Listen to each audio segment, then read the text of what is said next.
Les négociations de ce jour ont capoté. Le préfet a sorti le bâton de la réquisition. Il a appelé les parties à prendre leurs responsabilités pour régler ce conflit au plus tôt, afin de ne pas mettre en danger la vie des populations. Et la saison cyclonique a démarré dans les Amériques. Le plan Orsec Cyclone sera activé début juillet dans l'archipel. Mais connaissez-vous les consignes de ce plan? Bénédicte Jourdier vous a posé la question. Et un homme s'est noyé à Anse-Bertrand dimanche dernier. Un drame qui rappelle les dangers encourus par les plongeurs du côté atlantique. L'homme qui a repêché le corps a témoigné en exclusivité pour ATV Guadeloupe.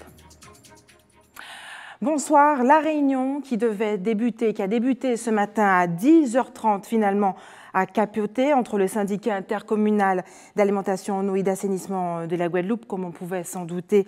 L'ensemble des signataires du protocole d'accord du 21 décembre 2014 n'étaient pas présents autour de la table des négociations. D'abord un préalable qui avait été formulé par les syndicats pour entamer les discussions. Nous avons tenu à entendre votre voix car les aspirations commencent à se faire sentir dans les foyers. Beaucoup craignent que ce mouvement perdure. Comment avez-vous vécu cette journée d'hier sans eau? C'est la question que vous a posée Karen Diama.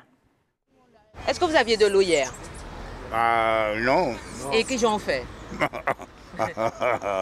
On se débrouille, hein. J'ai dû passer ma journée très mal, étant donné que j'ai 2 enfants malades et puis il faut échanger les draps tous les jours. C'était très pénible pour moi et j'en ai souffert. Il faut s'organiser, mais comme c'est la vie. C'est la vie. C'est la vie. Oui, j'ai pas eu de l'eau, mais c'est déjà passé. Je vais de l'avant. Oui. J'ai servi avec d'eau baril, comme j'ai des petites réserves d'eau. J'ai servi avec, mais bon, pour aujourd'hui, j'ai pas un seul gallon. Oui, c'est difficile, surtout pour les vaisselles et tout comme ça, les services hygiéniques, c'est difficile, mais on fait avec. On essaie de faire avec, on ne peut pas rester quand même comme ça, on essaie de faire avec. C'est dur, l'eau, on ne peut rien faire quand on n'a pas d'eau pour faire nettoyer, à manger, tout comme ça. On se démerde, on essaie de se débrouiller. Après, s'il n'y a pas d'eau, on peut rien faire. Vaut mieux il y a de l'eau, pas de courant. J'avais pas d'eau dans mon robinet, mais j'avais de l'eau. Vous aviez fait des réserves? Voilà. C'est comme d'habitude. C'est toujours difficile. Parce que c'est en matière première, de l'eau, c'est la vie. Hein. On s'organise, on fait des réserves et puis voilà, c'est tout. Hier, on a eu de l'eau, on a profité pour refaire des réserves et puis voilà. C'est coupé. Hein. C'est coupé? C'est coupé. Et qui j'en ai fait pour vivre? Je vais de minéral. Oui? De minéral. J'habite dans la Vinale, là, c'est presque une habitude, alors qu'il faut toujours de l'eau en réserve. Même si de l'eau a coulé couramment, mais il faut toujours de l'eau en réserve, quoi, ouais? Parce que sinon... Quel prix? Ouais, après avoir une bouteille de l'eau qu'on achète tous les jours pour gagner. Il faut s'adapter. Après, bon, ils se battent pour leurs droits. Il ne faut pas non plus leur en vouloir. Ce sont des travailleurs, voilà, chacun défend son beefsteak. Ouais. Des propos recueillis par Nathalie Dinan et Moïse Dexter. Et devant la poursuite du conflit, le préfet a réquisitionné cet après-midi certains agents grévistes afin de réduire le plus possible les conséquences de ce conflit social pour les Guadeloupéens. Il a également appelé la direction et les représentants du personnel du SIAG à assumer leurs responsabilités et à rechercher, je cite, sans délai et sans faux prétexte, les voies du règlement de ce conflit afin d'établir la production et la distribution d'eau sur l'ensemble de l'archipel guadeloupéen. Et la situation financière de l'Université de Guyane est préoccupante. L'établissement hérite d'1 million d'euros de contentieux de l'ex-UAG. Les élus locaux réclament l'arbitrage de l'État au plus vite. Plus de précisions avec Ayodele Germa d'ATV Guyane. Inaugurée le 9 mars 2016, l'Université de Guyane n'a plus rien à voir avec l'ex-Université des Antilles-Guyane. Rien ou presque, car la scission financière est la pierre d'achoppement de ce divorce. Nous en sommes maintenant à une dernière étape, qui n'est pas la plus simple bien évidemment, qui est celle de la scission financière. 2 points importants de désaccord. Un premier qui porte sur la façon de gérer les arriérés, puisqu'il y avait des sommes relativement considérables d'impayés relevant des années antérieures de la gestion de l'UAG. Et le deuxième point de désaccord majeur porte sur la façon de gérer le problème lié à l'affaire du Cérégmia. Mais en même temps, c'est absolument pas normal de prélever sur le budget de l'Université de Guyane alors que aux Antilles, la direction de l'université a décidé de prélever pour ses propres arriérés sur le budget commun de l'université Antilles-Guyane. Les charges du laboratoire de recherche en économie ajoutées aux arriérés ont tout près d'1 million d'euros d'impayés. Pour la 3e vice-présidente de la CTG, il est hors de question que cette dette soit supportée par la toute nouvelle université. Nous avons découvert cette situation qui était injuste à notre sens, où actuellement on souhaiterait faire peser sur le budget de l'Université de Guyane, nouvellement créée, des dépenses qui ont été engagées donc, par l'ancien UAG. Aujourd'hui, pour nous, cette situation est inacceptable. Nous avons donc établi une motion commune de tous les conseillers de l'Assemblée de Guyane, de manière en fait à appuyer déjà les démarches du président Richard Lagagné de l'université et également adresser directement au ministère de l'Enseignement supérieur afin d'avoir un arbitrage qui soit juste et qui permette en fait à notre université de fonctionner, on va dire, normalement et non pas d'entrée de jeu avec un handicap qui empêcherait justement de pouvoir déployer des projets. L'arbitrage de l'État est attendu depuis le 24 novembre dernier, date de la dernière réunion avec les acteurs de l'ancienne entité. L'ensemble des conseillers de la collectivité territoriale de Guyane ont signé cette motion pour que cet arbitrage intervienne au plus vite. Et la FSU s'oppose au projet académique 2017-2020 du rectorat de la Guadeloupe présenté hier à l'occasion d'un séminaire rassemblant l'ensemble du corps enseignant.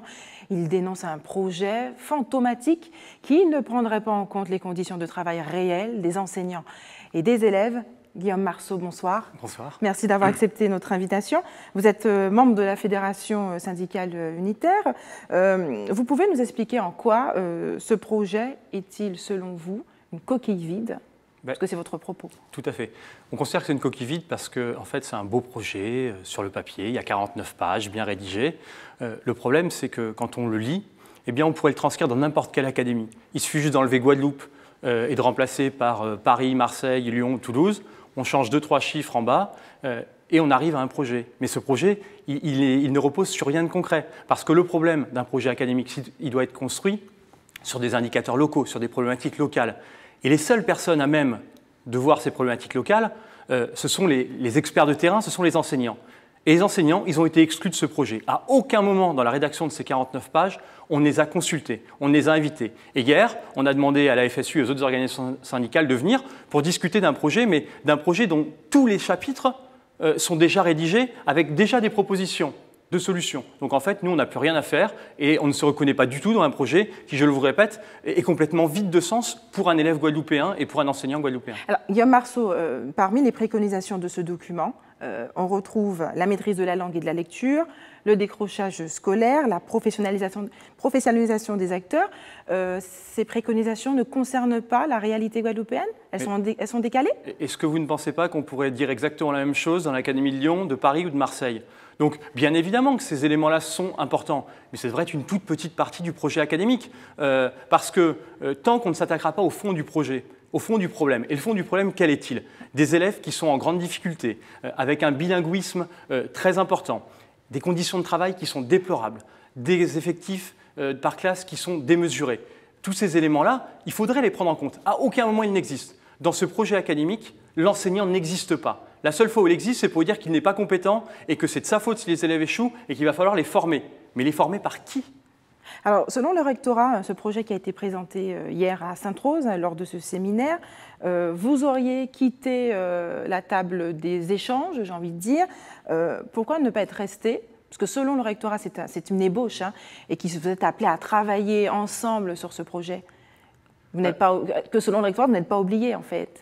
On n'est pas oublié, mais à quel moment est-ce qu'on peut intervenir ? Pourquoi avoir quitté la table des échanges ? Parce qu'on n'avait plus rien à dire. Quand on a dit qu'on n'était pas d'accord avec aucun point du projet, que ce projet-là, c'était un projet de papier et qu'il fallait tout réécrire de A à Z, mais c'était terminé, puisqu'en fait, par la suite, il y avait des groupes de travail qui répondaient aux articulations d'un projet, mais un projet qui n'existe pas. Le must de la réussite de ce projet académique, c'est le numérique. Alors ça fait rire tout le monde. Le rectorat a expliqué hier très doctement que le numérique, tous les problèmes matériels étaient résolus dans l'établissement et que maintenant il fallait passer à la formation pour l'utilisation. J'aimerais savoir quel enseignant aujourd'hui a un ordinateur avec un vidéoprojecteur dans sa salle pour pouvoir travailler. C'est une infime minorité. La réalité, c'est qu'il n'y a pas de matériel informatique, c'est qu'il n'y a pas de réseau haut débit dans la plupart des écoles de cette académie. Et ça, c'est la réalité au quotidien. On s'aperçoit que ces écoles en Guadeloupe, il n'y a rien du tout. Alors, ils ont dû rigoler, les collègues, quand ils ont vu qu'on leur a présenté un projet, on leur dit « faites du numérique, etc. » Il n'y a rien. La région explique qu'il n'y aura pas de réseau haut débit dans l'académie avant 2027. Et l'académie de Guadeloupe prétend solutionner tous ces problèmes par un plan numérique 2017-2020. Alors ceux qui n'ont pas Internet, ils font comment? Et c'est la majorité des écoles, je le répète, et c'est la moitié des collèges de l'académie. Alors ce document va quand même déterminer la politique éducative qui sera mise en Guadeloupe entre 2017 et 2020. Que va-t-il se passer si la FSU n'y prend pas part? Eh bien, on va avoir ce qu'on avait déjà depuis 2014-2017, un projet fantôme qui ne sert à rien, et les établissements qui sont renvoyés à eux-mêmes, qui vont être obligés d'inventer par eux-mêmes leur projet d'établissement. Et donc, pour répondre à l'ordre académique, ils vont réemployer les 4 grands mots. Mais les 4 grands mots, ils sont faciles, c'est formation, évaluation, numérique et le dernier, je ne sais plus lequel. Enfin, c'est absurde. On met ces 3 mots-là et puis on va les décliner à toutes les sauces pour faire joli. Mais en réalité, il n'y a pas un véritable projet. Le véritable projet, il n'existera quand on sera capable de se mettre autour d'une table pour définir des indicateurs communs. Et ces indicateurs-là, ils n'existent pas. Et est-ce que vous avez prévu justement de rencontrer le recteur pour en parler avec lui? On aimerait bien pouvoir en parler avec lui, mais pas dans le cadre d'une grande messe où on a juste 5 minutes pour s'exprimer. Et en fait, l'idée, c'est que la FSU soit présente, on met la caméra pour montrer, vous voyez, la FSU était là, on a bien discuté, et on enchaîne sur autre chose. Parce que les bonnes intentions du recteur, elles sont sans doute réelles. Le problème, c'est que tous les chefs de service, eux, ont les habitudes anciennes et ont rédigé le projet entre eux sans consulter personne. Vous avez émis des propositions, je crois, pour améliorer la politique de réussite éducative. Quelles sont ces propositions? Alors, ces propositions, elles sont claires, elles existent depuis longtemps. C'est de dire que les rythmes scolaires, ils ne sont pas adaptés à la Guadeloupe pour le premier degré et donc il faut revenir dessus. On s'aperçoit que c'est une catastrophe partout. Il est grand temps de supprimer ces rythmes scolaires pour revenir à ce qui existait auparavant. Et puis, dans le second degré, c'est très simple. Notre académie est en grande difficulté socio-économique. Il est nécessaire de recruter 400 enseignants, titulaires bien évidemment, pour que les précaires disparaissent de l'éducation nationale et disparaissent. On espère bien qu'ils vont être formés et que ce sont eux qui vont devenir des titulaires, bien évidemment, qui soient réellement formés à ce moment-là. Et là, on est d'accord sur un plan de formation. Et quand on n'aura plus ces précaires un peu partout dans l'académie laissés à eux-mêmes, eh bien là, on pourra construire une école, un collège et un lycée en Guadeloupe avec l'éducation prioritaire qui nous donne véritablement les moyens de réussir, c'est-à-dire une diminution des moyens dans les écoles. Est-ce que ces propositions sont réalistes? 400 créations d'emplois pour des professeurs, est-ce que c'est réaliste? Mais pourquoi ce ne serait pas réaliste? C'est une question de volonté. Est-ce que c'est faisable? Quand un gouvernement a décidé d'aller faire la guerre en Syrie, on ne s'est pas posé la question si c'était faisable ou non. On l'a fait. Aujourd'hui, en Guadeloupe, on est dans une situation d'urgence. À un moment donné, soit on abandonne le territoire et on se dit ce n'est pas faisable, ou soit on se dit on se donne les moyens de réussir, et puis quand on aura mis les moyens, on verra ce qu'on a réalisé. Mais pour l'instant, on dit ah mais non, mais il n'y a pas d'argent. Mais le problème, il est toujours le même, c'est de se dire est-ce qu'on a envie réellement de mettre les moyens pour l'éducation? Est-ce que la jeunesse vaut vraiment l'investissement de 400 enseignants? Est-ce que 30 000 ou 40 000 élèves guadeloupéens méritent 400 enseignants? Pour l'instant, la réponse, c'est non. Pour nous, à la FSU, on dit bien sûr que oui. 400 enseignants, c'est un coût minime par rapport à ce qu'on pourrait réaliser avec ces enfants-là. Alors, le gouvernement a annoncé une revalorisation des salaires des enseignants, un coup de pouce qui atteindra 1 milliard d'euros en 2020. Qu'est-ce que vous pensez de cette mesure? On pense que 500 millions, c'est une très bonne chose, puisque ça, c'est ce qui va arriver sûr en 2017. Puis en 2017, personne n'est dupe, on sait qu'il y a des élections. Nous continuons à revendiquer, non pas des primes, comme ça va être le cas dans le cadre du PPCR qui a été décidé par le président, mais bien dans le cadre d'une augmentation générale des salaires pour retrouver ce qui a été perdu depuis 1982, c'est-à-dire 40% des salaires en perte de pouvoir d'achat depuis 1982. Guillaume Marceau, merci d'avoir répondu à nos questions. Merci vous le savez, la saison cyclonique a débuté dans les Amériques ce 1er juin avec l'ouverture du Centre national des ouragans de Miami. La France a fixé le démarrage pour la saison concernant notre archipel au 1er juillet, mais le plan Orsec impose déjà une série d'obligations aux maires et aux préfets. Nous y reviendrons, mais par ailleurs, cette saison 2016 a été revue à la hausse et s'annonce très active. Connaissez-vous vous-même les consignes du plan Orsec? On regarde vos réponses recueillies par Bénédicte Jourdier. En cas de cyclone, oui, oui, parce qu'on le dit régulièrement à la radio. Mais à l'instant là, est-ce que je me rappelle? Je ne sais même pas. Bon, je sais, bon, en cas de cyclone, de toute manière, il faudra se préparer, acheter des aliments des aliments qui se conservent, hein, des aliments qui se conservent, surtout se procurer de l'eau. On dit souvent aussi acheter des batteries, les piles pour la radio pour avoir les informations. Bah, se protéger, protéger la maison, clôturer les portes, les fenêtres, etc. et écouter les informations, hein, c'est le plus important. Hein. Non. Oui, je connais, bien conscient, je connais ce que je dois faire. Alors lesquels? Protéger de la maison, mettre de l'eau, des choses à manger, des nourritures secs. Oui, en cas d'alerte, selon les alertes, il y a l'alerte jaune, orange et rouge. Donc alerte rouge, il faut rester chez soi, fermé. Tout ce qui est fenêtre en vitre, scotché ou mettre des planches de bois par-dessus pour bien protéger. Après, les voitures, il faut faire l'essence dans les voitures, on ne sait jamais au cas où. Et puis voilà, je pense que c'est à peu près tout. Oui, puisque j'ai quand même l'âge de savoir qu'est-ce qu'il faut faire en cas de cyclone. Hein, il faut préserver la maison, clouer, faire ce qu'il y a à faire. Surtout la prévention pour les médicaments. En cas de blessure, en cas de... Et puis voilà. Bah, si on est à l'étage, on doit descendre, on doit se mettre sous la table et quand il y a une accalmie, on descend en bas dans un endroit où il n'y a pas trop d'immeubles autour. Et si on est au rez-de-chaussée, et on sort directement de la salle. Non, je ne connais pas. En fait, je sais qu'on doit avoir une trousse de secours, qu'on doit s'abriter chez nous. Si, par exemple, on est en haut, on doit se mettre sous les tables, des trucs comme ça. C'est ça que je sais seulement. Mais pour dehors, on doit se mettre dans nos voitures, en bas, comme dans ces trucs comme ça. Si on doit chercher par exemple, moi, je dois chercher j'ai ma soeur à chercher. Je vais chercher ma soeur, mais quelque part où on dit il y a une sécurité pour que les gens, pour les enfants qui restent là, pour que les bâtiments ne tombent pas sur eux. Les consignes en cas de cyclone, oui, normalement il faut protéger l'habitation, faire des réserves d'eau, faire des réserves d'aliments secs et écouter la radio en fait. Que se passe-t-il à la maison de l'enfant située aux Abîmes? En début de semaine, le syndicat UTS-UGTG montait au créneau pour dénoncer des événements relevant d'une violation des droits de l'enfant. Le directeur de cette structure unique en Guadeloupe a accepté de répondre à nos questions ce soir. Patrick Baguelou, bonsoir. Bonsoir Barbara. Merci d'avoir accepté notre invitation. En début de semaine, lundi plus précisément, nous avons reçu sur ce plateau Thierry Césarus, qui est membre de l'UTS-UGTG. Il a fait état d'une situation alarmante, des cas de violence nocturne, des sous-effectifs, enfin bref, un drame qui se déroule à la maison de l'enfance. Est-ce que vous pouvez nous dresser un état des lieux et nous dire exactement ce qui se passe au sein de cet établissement d'accueil? Bien sûr. Alors, qu'est-ce qui se passe à la maison départementale de l'enfance aujourd'hui? Il y a un mouvement de revendication dû d'une part à, je dirais, ce manque de coordination et de communication, parce qu'aujourd'hui, on a des difficultés que nous rencontrons au quotidien et c'est vrai qu'il y a un manque, une absence de réponse par rapport à ces difficultés. Le deuxième point, c'est qu'aujourd'hui, le personnel a le sentiment que les missions que nous occupons aujourd'hui ne sont plus gérables. C'est-à-dire que les missions qui nous sont octroyées aujourd'hui, c'est de pouvoir accueillir les enfants dans des situations d'urgence. Donc nous devons les héberger, les orienter et observer, je dirais, ce temps de préparation dans l'établissement.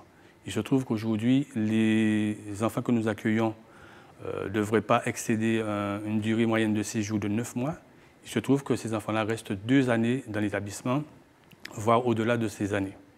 Donc, ce qui fait qu'aujourd'hui, il y a un sentiment de la part du personnel de ne pas pouvoir assurer ces missions comme il se devrait.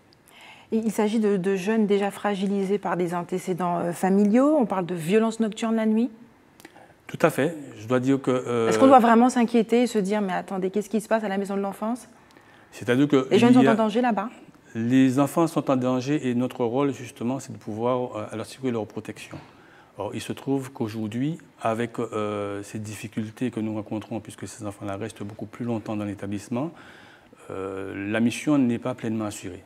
dans la mesure où, d'une part, nous réclamons des moyens au quotidien. Les membres, d'ailleurs, des représentations syndicales font tout pour pouvoir justement réclamer ces moyens. Moi, je relais ces moyens aussi auprès de mon conseil d'administration et de l'autorité de tarification. Cependant, aujourd'hui, nous sommes dans des contraintes budgétaires qui font que les moyens qui nous sont octroyés restent quand même insuffisants. Alors, vous dépendez du conseil départemental. Par communiqué, Mme Josette Borel-Lincertin a répondu justement aux attaques, j'ai envie de dire, du syndicat. Elle a rappelé qu'un budget de 10 millions d'euros a été voté pour la gestion de la maison de l'enfant cette année. À quoi donc sert cet argent? Alors, je vais vous expliquer comment fonctionne un établissement, c'est-à-dire qu'il y a un directeur qui assure la politique générale de l'établissement, accompagné d'un conseil d'administration. Ce conseil d'administration est composé d'élus politiques, notamment du conseil départemental, des représentants des usagers, des représentants du personnel.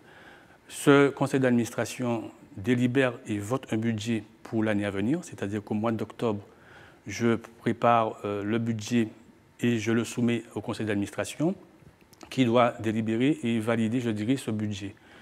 Ce budget se trouve qu'on réclame des moyens, c'est-à-dire sur ce budget 2016, j'ai réclamé d'avoir notamment un poste supplémentaire de psychologue parce qu'on a des enfants qui ont besoin de ce suivi.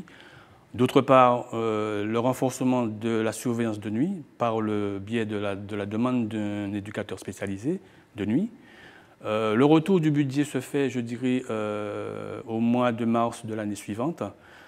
Que nous dit ce retour de budget? C'est-à-dire que l'autorité de tarification, qui est notamment le conseil départemental, vous dit, nous vous accordons au titre de cette année 9 300 000, notamment sur le budget qui concerne le poste de personnel. Mais comment est utilisé cet argent? Alors cet argent, justement, c'est une somme colossale quand même. C'est colossal, c'est-à-dire que nous sommes avec la masse salariale qui représente 87% du budget.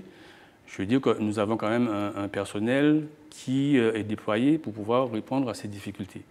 Or, il se trouve que ce budget reste insuffisant parce qu'il y a quand même des remplacements qu'il faut, parce que les personnels aussi est souvent en épuisement, il faut les remplacer quand ils sont en maladie. Ce qui veut dire que le retour du budget, on vous dit donc vous avez cette somme-là, mais qu'en revanche, la création de postes que vous avez demandé pour le renforcement de l'équipe, c'est-à-dire avec un psychologue ou un éducateur spécialisé, n'est pas retenu, ne sont pas retenus. Ce qui veut dire qu'avec cela, vous êtes obligé de trouver des solutions alternatives. Pas plus tard que l'année précédente, j'ai dû sacrifier un poste d'infirmière pour le remplacer, pour le transformer en poste d'éducateur de nuit. Donc, je veux dire qu'il faut faire un exercice d'équilibriste avec ce budget. C'est comme si aujourd'hui, vous aviez 25 € et qu'on vous dise de déplacer 30 €. Je crois que, comment on peut appeler ça? Un miracle? Je ne peux pas faire de miracle. Et je crois que là, ça se résume, c'est que il faut quand même donner les moyens qu'il faut pour pouvoir faire fonctionner un établissement avec les difficultés que nous connaissons aujourd'hui, c'est-à-dire la photographie de la violence qui s'exerce aussi dans notre société aujourd'hui et que nous devons faire face parce qu'il faut une politique quand même de l'enfance qui puisse répondre et préparer l'avenir de ces enfants. Alors aujourd'hui, l'établissement est dans un état de vétusté avancé, vous me l'avez dit. Comment parvenez-vous à travailler? Et puis ces jeunes, comment vivent-ils cette situation puisqu'ils vivent et dorment sur place? Alors justement, l'urgence de cette situation, c'est qu'aujourd'hui, nous sommes dans des locaux tout à fait vétustes, qui ne répondent plus aux normes. Ce sont des bâtiments, ce sont des grands blocs des années 60 qui sont là. Et donc aujourd'hui, nous avons un projet de reconstruction qui va démarrer, je dirais, au mois de septembre. Et je crois que aujourd'hui, c'est l'urgence de cette reconstruction qui aussi suscite toutes les interrogations, à savoir, est-ce que nous allons continuer à fonctionner avec de telles organisations? Et je crois que c'est là aussi qu'il faut que l'ensemble des acteurs auprès de l'enfance puissent se réunir et pouvoir porter des réponses, je dirais, à la politique de l'enfance qui est vraiment aujourd'hui compliquée. Je ne dirais même pas que c'est au niveau de l'établissement lui-même, mais la plupart des autres établissements qui fonctionnent de la même manière ont les mêmes difficultés qu'aujourd'hui que nous rencontrons. Êtes-vous optimiste concernant l'avenir? Je suis très optimiste. Je pense qu'il faut qu'on puisse associer l'ensemble des acteurs, qu'on puisse réfléchir, je dirais, à la politique de l'enfance, c'est-à-dire, prévoir aussi ce qui peut être prévention, parce qu'aujourd'hui, si on récupère aujourd'hui des enfants qui sont fracturés et qui sont accidentés de la vie, je crois que si on avait en amont mis en place des actions qui permettent de les accompagner, on aurait peut-être moins d'impact sur la société que nous avons aujourd'hui. Et quelles seraient les solutions justement pour améliorer leur quotidien et leur prise en charge? Moi, je crois qu'il faudra développer notamment une prise en charge, un accompagnement avec des familles d'accueil. D'autre part, développer des structures qui soient spécialisées dans l'accompagnement d'enfants qui posent des difficultés, soit d'ordre psychologique, d'ordre psychiatrique. Développer aussi des alternatives par rapport à la toxicomanie, à la violence, aux drogues qui sont en train justement de recouvrir, je dirais, notre établissement, parce que nous sommes dans une zone où nous sommes entourés aussi de sites où circule la drogue. Et je veux dire que tout ce climat-là n'est pas très rassurant. N'est pas favorable en tout cas. N'est pas favorable et que le personnel donc se mobilise par rapport à cela. Patrick Baguelou, merci d'avoir répondu à nos questions. Ce mercredi 1er juin, célébrait la journée mondiale des parents instaurée par l'ONU il y a 3 ans. Une journée pour rendre justement hommage au dévouement des parents. À cette occasion, l'association SCIC EPOL, que peut-être que vous connaissez, qui a été créée par Christiane Gaspard-Méride, organisé une conférence débat au centre commercial de Destrel-en-Abemao, baptisée Les parents autrement, une première édition à laquelle a assisté notre reporter Linda Kayarsi. On regarde. Mettre en avant les avantages et les inconvénients qui permettent d'exercer sa fonction éducative au XXIe siècle, tel est l'objectif de cet échange convivial. Je suis éducatrice, je suis aussi parent, mère d'une fille, mais je suis éducatrice. Et je suis éducatrice depuis 1981. Et j'ai vu l'évolution, le changement dans le rôle et la fonction de parent. Parce que le parent d'avant avait son rôle de parent, sa fonction de parent, mais autour il y avait la famille élargie qui jouait un rôle important dans l'éducation, l'accompagnement, l'évolution de l'enfant. Un mot revient, difficile. Difficile d'être parent dans une société gangrénée par la violence et émaillée par bon nombre de problématiques familiales et sociales. Moi je dirais qu'il y a une seule clé, c'est vouloir. C'est très important, ne pas se laisser submergé par une réalité, ne pas laisser le désespoir même parfois nous envahir, avoir foi dans son rôle de parent et ne pas non plus se laisser avoir par tous les faux semblants, lutter contre cette modernité qui a tellement de choses factices qu'on en oublie parfois l'essentiel et se dire que nous sommes des Guadeloupéens, ce sont nos enfants, c'est notre société et c'est à nous de la valoriser et de la stabiliser. De nombreuses associations et structures, telles que les réseaux parentaux ou encore les centres de formation pluridisciplinaires, apportent aux parents des outils nécessaires à leurs besoins. Effectivement, la SCIC EPOL, c'est pour les parents, c'est pour la parentalité. Et ça ne sert à rien de mettre un dispositif supplémentaire pour aider les parents si ça ne leur convient pas. Le mieux, c'est de savoir ce dont ils ont besoin réellement, ce qui correspond à leurs besoins quotidiennement, concrètement, pour qu'on puisse faire mieux. Donc ce n'est que le débat qui va nous permettre de faire émerger encore plus d'actions. On va continuer nos groupes de parole avec des thématiques spécifiques suite au débat. On va continuer nos ateliers pour les parents, qui sont des ateliers gratuits, et nos formations pour les professionnels qui accompagnent les parents. La famille, malgré toutes ces difficultés, est appelée à garantir un climat de bonheur, d'amour et de compréhension pour permettre aux enfants de mieux grandir et affronter l'avenir. La Martinique a sa nouvelle ministre du Tourisme junior. Elle s'appelle Dior Camara. Elle est scolarisée en classe de première. Et du haut de ses 17 ans, vous allez le voir, elle a de grandes ambitions pour valoriser l'image de son île. Alouine Courcy revient sur sa mission d'ambassadrice du tourisme durant la prochaine année. On regarde son reportage. Je te passe le flambeau, cher Dior. Voilà. Merci. J'ai absolument confiance en toi. Tout le monde avec toi. Voilà. Passation de pouvoir entre l'ancienne et la nouvelle ministre junior du tourisme. Depuis une semaine, Dior a succédé à Jessie Claude. Je suis arrivée à la Tour Lumina. Au premier tour, on a exposé en anglais nos motivations, ce qu'on aimait de la Martinique. J'ai fait l'élection, j'ai présenté mes idées à peu près, mes motivations, et j'ai été élue. Je pense qu'elle n'a pas trop d'appréhension à avoir de prime abord, mais bien sûr, ça va demander du travail, donc forcément, qu'elle s'y prenne tôt, qu'elle aussi vraiment donne vie à ses idées, donne vie à ses projets. Du haut de ses 17 ans, elle revêt sans appréhension sa nouvelle robe d'ambassadrice de la Martinique et elle a déjà plein d'idées en tête. En fait, ce sera des jeunes qui prennent la responsabilité d'être guides et qui accueillent les touristes, qui leur montrent, qui leur font découvrir, que ce soit des communes, des plages, enfin, qui leur font découvrir un peu la Martinique. Nommé par le comité martiniquais du tourisme la semaine dernière, Dior a su se détacher des autres candidats pour plusieurs raisons. Dior s'est exprimé de façon remarquable, tant en anglais qu'en français. Elle nous a semblé intéressée par le tourisme. Elle a donné des arguments qui ont convaincu le jury. Martinique is one of the most beautiful islands I know, and honestly, I wouldn't be happy to be anywhere else. You should come to see us.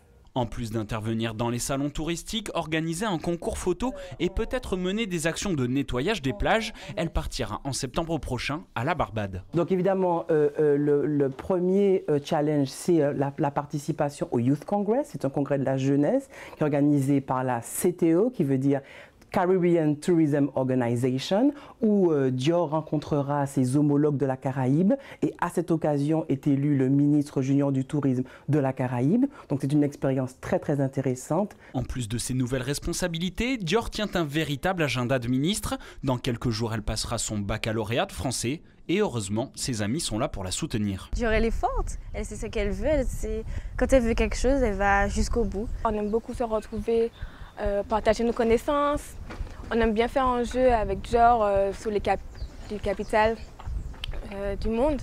Donc c'est toujours intéressant. La mandature de Mademoiselle la ministre se terminera dans un an, le temps de mener à terme son programme. Restez avec nous. Dans un instant, nous découvrirons le métier de grimpeur élagueur, une formation homologuée par le ministère de l'Agriculture. Et puis nous reviendrons sur ce drame. Un homme s'est noyé à Anse-Bertrand dimanche. Ce matin, la ville de Basse-Terre a accueilli au sein du Champ d'Arbaud les élèves du centre de formation IFEC, l'Institut de formation Europe-Caraïbes, pour une matinée de découverte du métier grimpeur élagueur. Il s'agit de la première session diplômante en Guadeloupe, avec à la clé une certification du ministère de l'Agriculture. Linda Kayarsi. Après 6 mois de formation pratique et théorique, Dylan est désormais un élagueur grimpeur professionnel. Un métier physique et intellectuel. Je fais la technique d'ascension qui est à la grimpe à l'anglaise et je vais me diriger vers les branches qui ont été précédemment mal coupées et faire les branches mortes, une petite taille sanitaire. Dylan est également un voltigeur hors pair.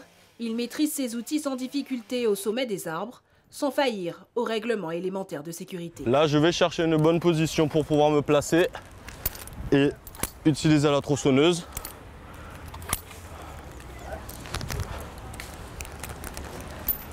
Là, je vais placer ma longe de maintien pour pouvoir me mettre en sécurité. Au cas où si l'une des cordes venait à être coupée, on ne sait jamais, il faudra quelque chose pour me rattraper. Jimmy, tu peux faire monter la tronçonneuse, s'il te plaît? Comme Dylan, une dizaine de jeunes ont été formés à ce métier à l'Institut de formation Europe-Caraïbes. La première phase, c'est le grimpé déplacement. Donc nous, ça c'est notre devoir de les apprendre à grimper, à avoir moins peur du vide, à évoluer dans leur déplacement dans l'arbre. Le métier, lui, il consiste ensuite à tailler, à prendre soin et à tailler les arbres. Donc ils ont une formation aussi de biologie sur les arbres. Donc ce métier, c'est plus, on doit avoir une connaissance des arbres. Il s'agit de la première session diplômante en Guadeloupe, avec à la clé une certification du ministère de l'Agriculture. On y arrive en passant avant tout par un diplôme agricole, de préférence un CAPA en travaux paysagers ou une formation dans le domaine de l'horticulture. Ensuite, c'est une spécialisation qui vient compléter ce diplôme qui se passe sur 6 mois. C'est un diplôme toujours du ministère de l'Agriculture, donc qui est délivré avec certaines exigences, notamment comme ce sont des adultes, 1 an d'expérience professionnelle dans le domaine. La plupart de ces nouveaux diplômés du métier grimpeur et lagueur ont déjà un emploi à la clé. Et le corps d'Edini Garde Orange a été repêché dimanche par 2 plongeurs en soie. L'un d'entre eux s'appelle Pierre Landry. C'est lui qui est descendu à plus de 20 mètres de profondeur pour le récupérer et le tirer à la force des bras jusqu'au rivage. 3 jours après, il est revenu sur les lieux et a accepté de nous expliquer la difficulté de plonger côte Atlantique. Le récit de Nathalie Dinan sur les images de Moïse Dexter. C'est ici, à la pointe du souffleur Anse-Bertrand, qu'Edini Garde Orange a perdu la vie dimanche, emporté par les flots bouillonnants de l'océan Atlantique. Parti à la pêche le matin avec son meilleur ami, les 2 hommes ne voulaient pas rentrer bredouille. Ils se sont aventurés sur l'écaille à la recherche de Burgot. Eddy est happé par une vague et disparaît. Son ami court chercher de l'aide. Jean-Claude Gène revient avec Pierre Landry, plongeur expérimenté. Je suis parti avec lui et puis on a été sur le lieu. Et c'est ici le lieu, c'est la pointe de souffleur.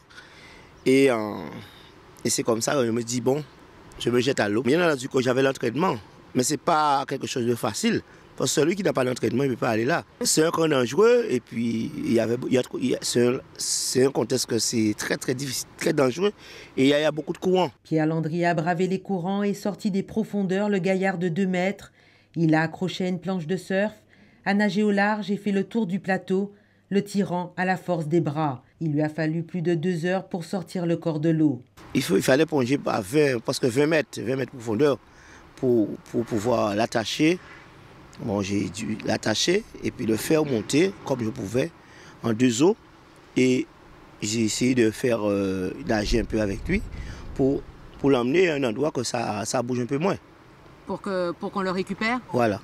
Qui l'a récupéré après? Ah ben on a fait, il y avait les gens qui étaient là, il y avait la gendarmerie est venue après. Et puis on a fait comme on pouvait avec la foule et les gendarmes. On a fait monter, enlever à l'eau. Et après, bon, l'hélico est venu à peu près 1h30 après. Pierre n'a pas hésité à plonger, un geste que la mère d'Eddy n'oubliera jamais. Elle n'aurait pu faire son deuil. Aujourd'hui entourée de ses 4 filles, de sa famille et ses amis, elle attend que le procureur lui rende la dépouille après l'examen de corps. Madame d'Orange pourra alors enterrer son fils unique. Parlons sport maintenant. 175 jeunes et leurs accompagnateurs de la Guadeloupe et des îles du Nord sont invités à assister à 2 matchs de l'Euro 2016. Une opération effectuée dans le cadre de l'opération Tous Prêts, initiée par le ministère de la Ville avec la Fédération française de football et soutenue par le ministère des Outre-mer. Une occasion unique pour ces chanceux d'approcher des professionnels du ballon rond. Linda Kayarsi. Christophe, jeune animateur sportif, aura la chance d'assister à un match de l'Euro 2016. C'est un vrai plaisir, franchement c'est un vrai plaisir. Je ne savais pas que j'allais avoir cette opportunité en m'engageant.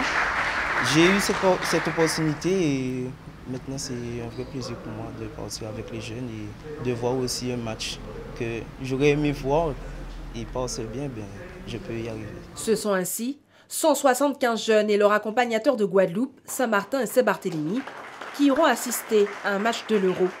Des accompagnateurs issus de structures sportives labellisées. Ils ont tous répondu à l'appel à projet lancé en octobre 2015 par le ministère de la Ville et la Fédération française de football dans le cadre de l'opération Tous Prêts pour favoriser l'organisation d'animations autour de l'Euro 2016. Avec la camionnette du sport, cela nous permet de toucher tous ceux qui veulent faire du sport, réglementer la pratique football, basket, tennis, enfin divers sports, et ainsi gérer ce que nous leur apportons, ceux qui veulent pratiquer, et surtout avoir beaucoup de jeunes. Voilà. Au final, seuls 23 projets ont été retenus, des projets dans une démarche éducative, citoyenne et durable, à destination des jeunes, des personnes résidant au sein des quartiers et les personnes en situation de handicap. Je dirais, le dispositif s'appelle Tous Prêts pour l'Euro 2016 et c'est le P de plaisir, le R de respect, le E de engagement, le T de tolérance et le S de solidarité. C'est vraiment en tout cas une action forte dans le cadre du travail que nous menons avec la région, le département, les collectivités et les associations au sein de notre plan pour la jeunesse en Guadeloupe. Les billets d'entrée au match sont offerts par le ministère de la Ville et le ministère des Outre-mer lui prend en charge le transport. L'opération locale est coordonnée par la Direction de la Jeunesse, des Sports et de la Cohésion sociale de la Guadeloupe. Et puis sachez que les matchs de l'Euro 2016 seront retransmis sur ATV Guadeloupe. Il a été désigné l'homme le plus fort de France en 2010 et en 2013. Morgan Ast est de passage chez nous. Il a rencontré ce matin les élèves du collège Front de Mer. L'occasion pour lui de leur vanter les bienfaits du sport. Isabelle Hameau était sur place. Manger des féculents. Est-ce que vous savez pourquoi il faut manger des féculents? Autant de questions sur la nutrition qui ont été posées à ces collégiens, impressionnés par la corpulence de Morgan Ast, l'homme le plus fort de France en 2010 et 2013. Il est venu transmettre aux élèves les bienfaits du sport. Pratiquer un sport, c'est très important, donc c'est pour ça qu'on est là aussi aujourd'hui, pour véhiculer cette importance-là au niveau des jeunes. Parce qu'on a pu constater qu'au niveau de l'alimentation, il y avait certaines choses qu'ils ne savaient pas. Sur un petit effort comme ça, il faut l'énergie nécessaire justement, donc apporter l'énergie nécessaire à son corps pour pouvoir faire ce genre d'exercice. Donc imaginez là sur une très courte durée, après sur un entraînement qui dure 1 heure, là aussi il faut avoir l'apport énergétique nécessaire. Des jeunes qui ont tendance à privilégier les fast-foods alors que toute activité physique requiert une alimentation équilibrée, comme le souligne cette conseillère en alimentation. C'est une question de choix aussi, donc c'est aux jeunes de savoir quel choix ils doivent faire également donc pour avoir une alimentation équilibrée. J'ai pris l'exemple du sandwich qu'ils peuvent acheter, le bokit, la goulou qu'ils peuvent acheter le matin, en mettant un petit peu le côté budget également, pour qu'ils puissent bien prendre conscience qu'à acheter tous les jours une canette, plus un bokit, plus par exemple un sandwich, ça a un coût à la fin de la semaine, à la fin du mois. On peut être sec, entre guillemets, si je puis dire ça ainsi, mais quand même avoir des problématiques donc, de santé. Les jeunes filles qui sont éventuellement surpoids obèses ne sont pas encore mères. Demain, si elles doivent être mères, elles auront également donc, la problématique après du surpoids par rapport à la grossesse. Et il faut surtout penser à son entourage. Un choix d'alimentation saine qu'adopte Collins, élève en classe de 3e. Il a remporté l'animation sportive coordonnée par Sarah Salbo. L'idée, faire une série d'abdos en 1 minute. Je reste comme je suis, c'est-à-dire manger équilibré, c'est faire du sport aussi, faire le sport qu'on aime. Il faut manger de tout, de la viande, des légumes, des féculents. Manger des fruits, du lait, des produits laitiers. Morgan Ast sera en compétition le 4 juin prochain au Palais des Sports du Gosier et s'envolera à Saint-Martin pour une autre le 2 juillet. C'est l'heure des informations pratiques maintenant et puis les perturbations de la distribution de l'eau se poursuivent dans les communes qui dépendent du SIAG. Les établissements scolaires de la commune de Petit-Bourg, par contre, ouvriront leurs portes demain. Les élèves pourront reprendre le chemin de l'école aux horaires habituels. Néanmoins, le service de restauration scolaire sera perturbé. Et au Gosier, en revanche, l'école maternelle de Margaillard et celle de Grandbois seront fermées jusqu'à nouvel ordre et aucune autre école n'est concernée par une décision de fermeture de la municipalité du Gosier. Et il y aura des coupures d'électricité à Pointe-à-Pitre demain, aux Abîmes, ainsi qu'au Lamentin, des coupures qui auront lieu essentiellement dans la matinée. C'est la fin de notre édition locale et régionale. On se retrouve dans un court instant pour le rappel des titres. À tout de suite.